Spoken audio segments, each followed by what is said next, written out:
equals does your device need fixing? We offer a free diagnosis. We pick up and deliver right to your door, no calls or travel needed. We send you a quote before repairing, and only go ahead if you approve it. Easy, transparent, and professional. Link in description. To begin, ensure you have the following tools ready: a Phillips screwdriver, a flathead screwdriver, and a pair of tweezers. First, disconnect your Dyson V10 from the power source to ensure safety during the repair. Next, locate the screws on the back of the handle. Using your Phillips screwdriver, carefully remove the 2 screws.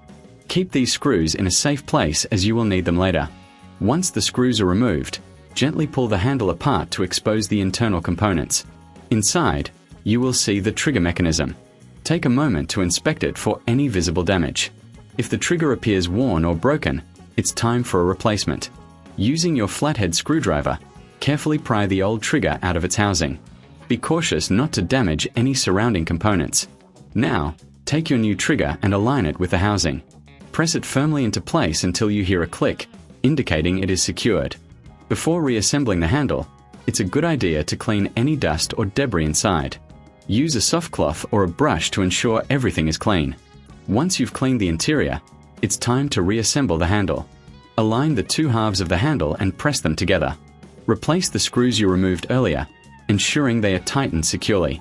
If you reckon this is too hard, remember we offer pickup and delivery at your home, so you don't have to worry about transporting your vacuum. Our professional diagnosis without obligation can help you determine if a repair is necessary. After securing the screws, give the handle a gentle tug to ensure everything is firmly in place. Now, reconnect your Dyson V10 to the power source and test the new trigger.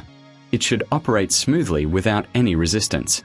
If you encounter any issues, don't hesitate to reach out. We provide a quote before repair, ensuring you know the costs upfront. No calls, no travel, just a simple, hassle-free service. In summary, replacing the trigger on your Dyson V10 is a straightforward process that can be completed with a few basic tools. Regular maintenance and timely repairs can extend the life of your vacuum, keeping it in top condition for years to come. Thank you for watching, and happy cleaning. Does your device need fixing? We offer a free diagnosis. We pick up and deliver right to your door, no calls or travel needed. We send you a quote before repairing, and only go ahead if you approve it. Easy, transparent, and professional. Link in description.